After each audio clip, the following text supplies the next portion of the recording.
Good morning, it's Tuesday. So after my video last week, a Nerdfighter posted this picture to Twitter with the caption, "Who wore it better, Tom Hanks in Castaway or John Green in Vlogbrothers?" Also, someone in comments noted, "The puff seems to have migrated south for the winter, so yeah, I trimmed my beard, okay?" In other news, Hank, there's this line from my book, Paper Towns, "I'm in love with places I've never been to and people I've never met." And that line's been quoted a lot over the years. I mean, it pops up all the time on Tumblr. It has over 1,700 likes on Goodreads. Now, it's no "if people were rain, I was drizzle, and she was a hurricane." It's not even one of the most quoted lines from Paper Towns, but it's definitely sort of widely out there in the world. There's even a poster available at dftba.com designed by Nerdfighter Riza. Now, Hank, to be totally honest with you, I don't remember writing the words "I'm in love with places I've never been to and people I've never met," but then again, I don't remember writing a lot of Paper Towns. That book came out 7 years ago. Sometimes I'd be on the set of the Paper Towns movie and I'd be like, "Why is this happening?" And Jake Schreier, the director, would be like, "Because it's in the book." And I'd be like, "Oh yeah, right. How is the book anyway? Is it good? I hear there's a little bit too much Walt Whitman." So yeah, when I started seeing the quote a few years ago, I just assumed that it was in Paper Towns. People kept sourcing it as being from Paper Towns. I suppose instead of blindly assuming I'd written something that the internet said I wrote, I should have done some research. But you know, Hank, how many of us have failed to fact check something on the internet? Most, I would think. Flash forward to last week when I come across a post on the copyright subreddit. And it's like, my friend wrote a thing on Tumblr that is now being attributed to John Green.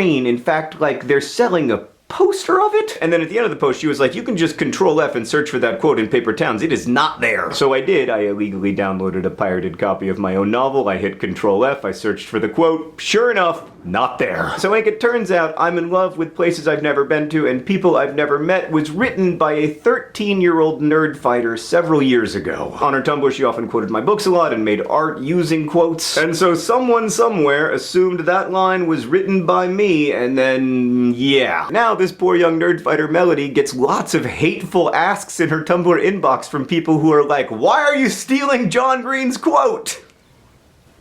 I stole it! I am the thief!" So, and just to be clear, we've been selling a poster with a quotation attributed to me that was in fact written by a 13-year-old nerd fighter. Now, obviously, Melody and Riza are going to share the royalties from that poster. We're retroactively paying Melody for the posters we've sold so far. And also, when I saw this artwork of Melody's, I was like, I really like that. We should make that a poster at dftba.com. So now we have. It's available for pre-order. All the royalties go to me. No, they go to Melody. Now, Hank, admittedly, I'm a bit of a grapefruit for getting into this situation in the first place. Like, this isn't the first time that a quotation has been misattributed to me. Like, there's that line from the series finale of the television program One Tree Hill that has been attributed to me like 700,000 times on Tumblr, but I did not write that. But I think a wrongly attributed author, even a very grapefruity one, failing to notice the misattribution in question speaks to how screwed up credit and sourcing and copyright are on the internet. We do an epically bad job of acknowledging one another's work and checking our sources. So Hank, there's my story of how I came to believe I'd written something I actually hadn't. Hopefully we've gotten it right now, but I'm sure that somewhere someone's copyright is still being violated in all of this. Which reminds me to tell you, Hank, that starting soon over at Crash Course, there will be an introduction to intellectual property and copyright law, which is of great interest to all of us who care about the internet and also like art and the making of things. So you can check that out soon at Crash Course, and hopefully together we can get better at this stuff. In the meantime, please support Riza and Nerdfighter Melody by getting their posters. Hank, I will see you on Friday.